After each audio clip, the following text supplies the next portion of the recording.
And this time, we didn't make that mistake. We never focused on Obama. We focused on the government takeover of healthcare, the bailout of banks, the bailout of the labor unions in the auto industry, the stimulus package, a collection of wasteful government programs, the taxes on energy, a takeover of healthcare, all of those things. And as people focused on them, Obama's political agenda and Reid and Pelosi's political agenda sank. People said, we don't want that. And after that, people's views of Pelosi and Harry Reid and Obama came down, attached to the boat anchor of their destructive and increasingly unpopular positions.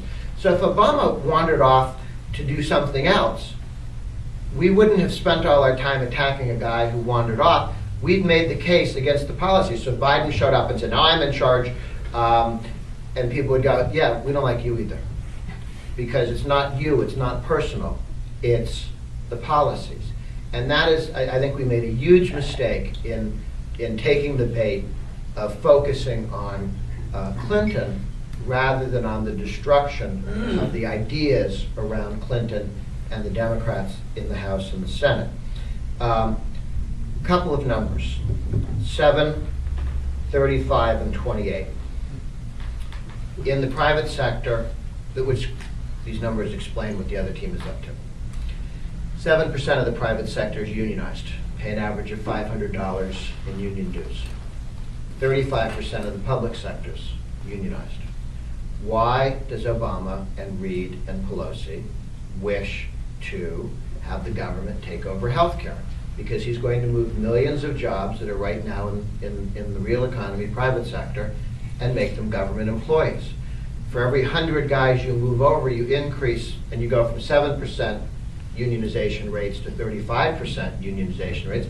For every 100 guys you move over, that's another 28 people paying union dues at $500 a whack. Move 100,000 people over, and you got $14 million more dollars in union dues. Move 1 million people over, you got $14 billion in union dues, additional, much of which can and will be spent in politics. The other numbers to keep in mind are 40 and 49. It takes 40 seats for the Republicans to take the House back. We picked up 52 seats in 1994. Take 40 seats and the Republicans have the House and the hemorrhaging can stop. There are 49 congressional districts with Democrats presently sitting in them as congressmen, 49, that actually voted for John McCain when John McCain was busy losing the presidential election. Okay? So in a bad Republican year, these are 49 districts, Democrats sitting in them in Congress, and the district is saying, we would really like to vote for Republican if he gave us a chance. We would. We would like to do that. There are 80 districts that voted, that have Democrats sitting in them, that voted for George Bush in 2004. And he limped across the finish line. You may remember this. In 2004, he got 51% of the vote.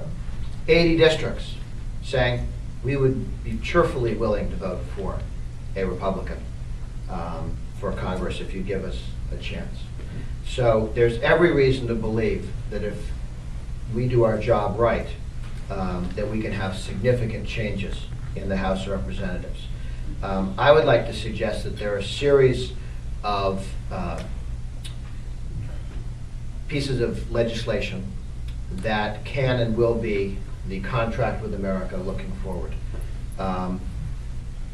Bill talked about transparency in the efforts to get it in Rhode Island.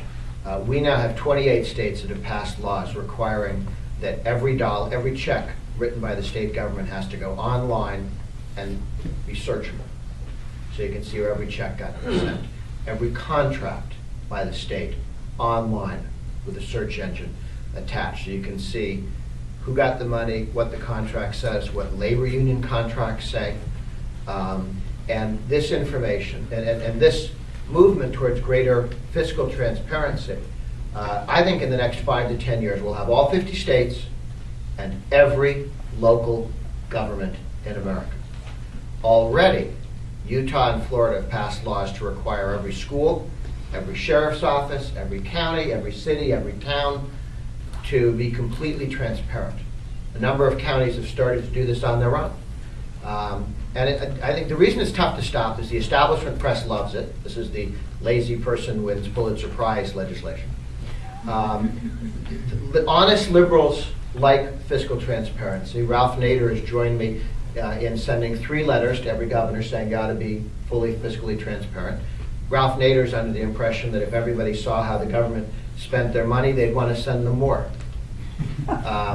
Look, Martha, look how wisely they spend our money. We're wasting it on the kids. Let's send more to Washington and the state capitals. I'm willing to take that risk.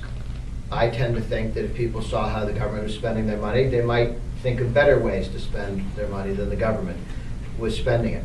But it is an idea that's really moving forward. It's nonpartisan, which is why nonpartisan think tanks can take such a lead in making it happen. But I think it has profoundly important steps in the direction of limited government.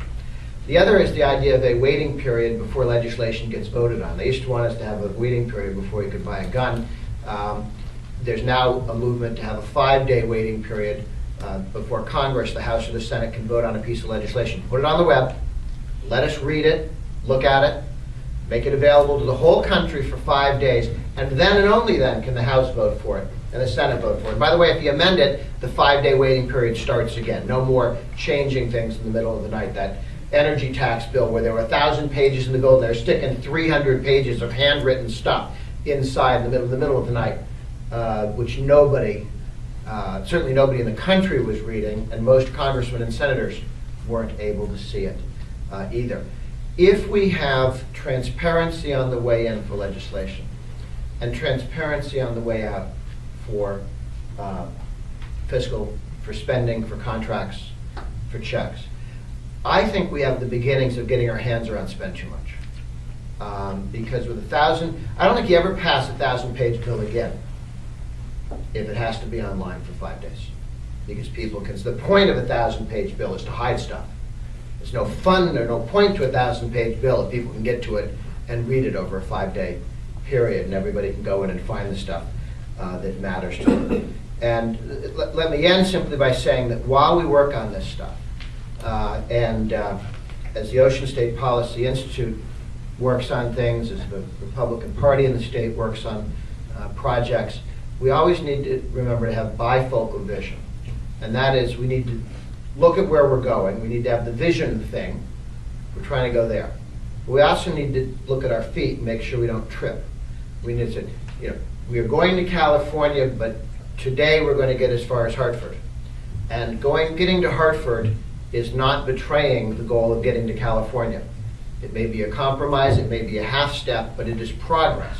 Now, if your feet start to get wet and you hear people speaking French, that's not a compromise. You're losing. You're heading in the wrong direction, okay? Moving in the wrong direction is not compromising, it's losing, okay? Moving in the right direction slowly is just that, moving in the right direction slowly. We need to be able to articulate where we're trying to get to, because a lot of our supporters want radical change. But we also need to take it step by step, because most people want to make sure that we've got sure footing in how we're moving forward. So the cheerful news is that we passed on the other team's recommendation after conservatives, free market folks, lost the 2008 election. The folks who in 1964, after Goldwater's loss, said we should all go home and quit and become liberals. And after 74, with Watergate, said we should all go home and quit and give up on principle. And after 92, Bill Clinton's sweep with the House and Senate and the presidency said we should all go home and get with the program and become liberals. The same people said the same thing in 2008. And we collectively were wise enough to say, advice from one's class enemies is probably not useful advice. These are not people, it's not like one of those doubles matches in tennis and you're trying to decide how to make it even and more fun. Okay, that's not what they were up to. They're trying to figure out how to crush us more effectively. And you should drop the tax issue. I'm very sensitive to this, because the first thing the left always says is, nobody cares about taxes anymore, so you should just drop the tax issue.